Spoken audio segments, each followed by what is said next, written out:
So if you guys watch my setup of the ADA soil, we did a really long, I think it was like a 23-minute video.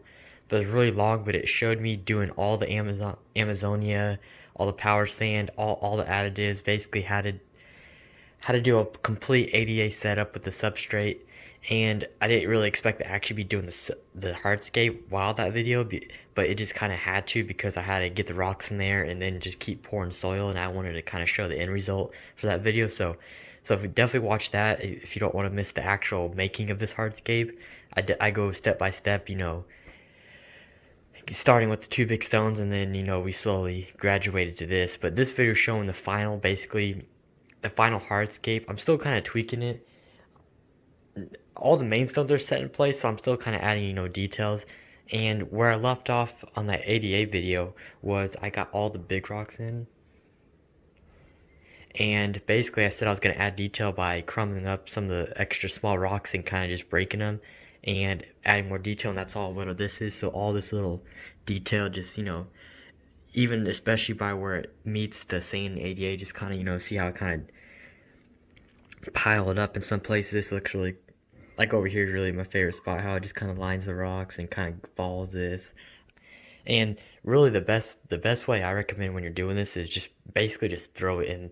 Like, don't try to be all perfect with it when you're doing detail like this. Just literally just toss it in, because nature, there's nothing perfect or symmetrical about nature. So when you're doing kind of details like that, just literally, like I got a little box like that and just filled up. I took a hammer and just don't hammer real big rocks unless you want to. I mean, I just feel like that's a waste of a rock if you do that. But if you take like a small rock, even smaller than these, and usually if you order cedar stone online, you'll have a box of crumbs at the bottom of the box anyway, so that's definitely helpful already. But if you take a small rock and just hammer it, or a mallet, whatever you want to use, just you can do whatever to break it open. Sledge is probably the best option. You probably want to wear safety glasses with that, because that would splatter everywhere, but that would definitely crumble up some big pieces for you if you wanted to do that. But I just took a regular hammer, just smashed up some pieces, and then obviously sprinkled it. And then, like I said, I took that box and just filled that box up with all my little pieces.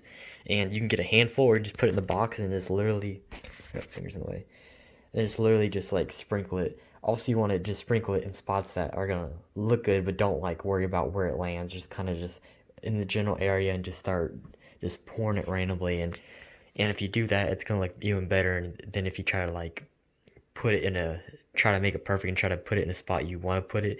Most of the time when you just randomize it, it just makes it look so much more natural and better. But I think, yeah, it looks pretty good. I mean, some pieces are probably a little too big, but I'm not worried about that. I mean, it's what it is now. I'm not gonna take it out, but it just adds a little more detail and it just makes it look like more natural, I guess you could say. So,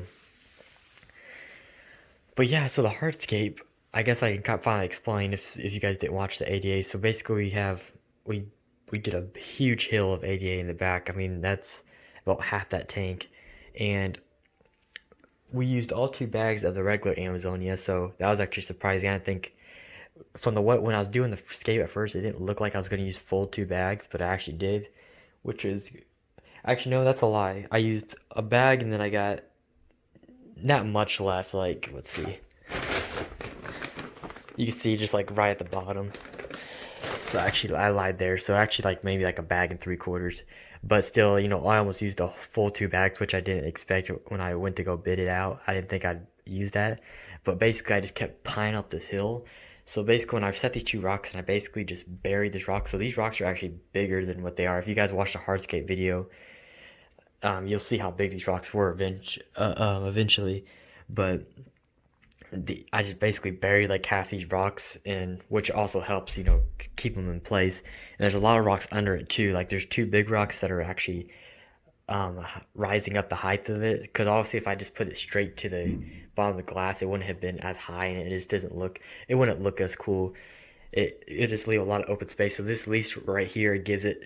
There's still quite a bit, but it fills up the tank a little bit better. But so I got those in, and then I just kind of just slowly started pouring that 88 all around it, and I just kept messing around, just kind of pushed it around and just kept going. And the sand, there's actually Amazonia. Obviously, I kept it where you can't see it in the front to make it look better, but you can see here how on the side, see how there is Amazonia and power sand under the sand. So if I do want to put plants in the sand, it's actually very possible. There's all the nutrition in the world under there, so I can go there. I don't know if I put a lot of plants out here, but I definitely would add like more like Bruce and Nubius, stuff like that, stuff that wouldn't even matter anyways. But probably I might glue some Nubius to some of this, or I think Bruce, if I'm gonna go with this tank, I think it'll look a lot better.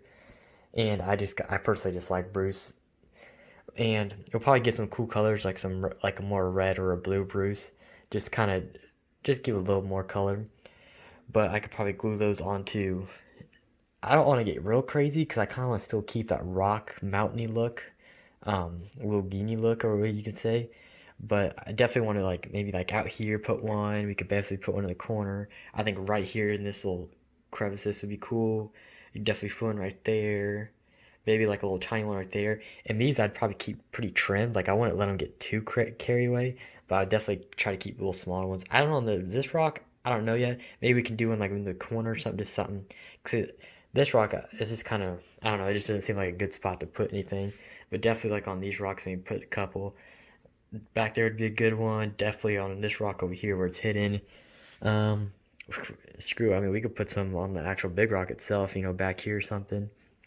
So lots of possibilities, and definitely one right there, probably right there in the middle where that sand kind of slopes down, and that'd be a good spot for that. But so yeah, like I said, we piled it up, and it was all ADA, and then most of it is ADA. The rocks I have at the bottom are like way down deep, so really I still used a lot of ADA to power it up. But the rocks are under there just so the hill stays its form, and it should. I mean, with these big rocks right here, there's no reason why it would flatten down over time. But if if it does, I mean, it shouldn't be by a lot. With as much ADA as we have in there, if you had a little bit of ADA, then yeah, it'd be easier for it to drop over time. But there's so much here that I really doubt it.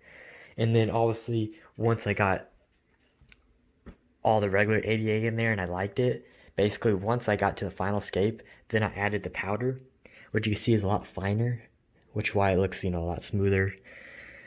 And I just poured all over. That's why this gap's a lot bigger, because these rocks are actually touching, but I add Amazonia running down the middle, so we can actually like add some Monte Carlo growing down it. I just think that was a cool detail to add, and might as well. And then you see it goes around here, kind of goes in this little crevices right here, which is kind of cool. It kind of goes on top of this rock, so that made it look really cool. And then with the rocks right here, just I don't know, it just looks cool to me.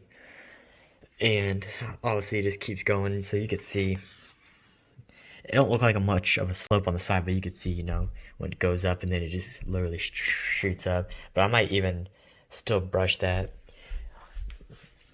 Which honestly, if I didn't already put the powder in there, I probably would just go ahead and throw that whole bag of Amazonia in there. Obviously, I can use it for the next tank, but it's not like that much to be, or because the next tank's gonna use so much that just like a quarter's worth wouldn't even matter. I almost wish I kind of took that rest and just poured it back here and just really just dramatically made it taller, but it's fine. It'll work out. It's already pretty tall. You can see like hands right here in the rock. I mean, this rock is big, and it got up to like halfway up this rock, so.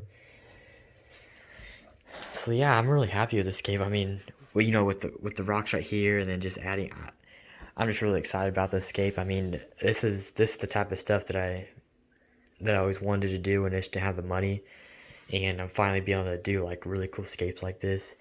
And the next two tanks are going to be even more awesome. I mean, they're going to be more complicated, so more time, but you know, I'm finally going to be excited. It's finally going to be.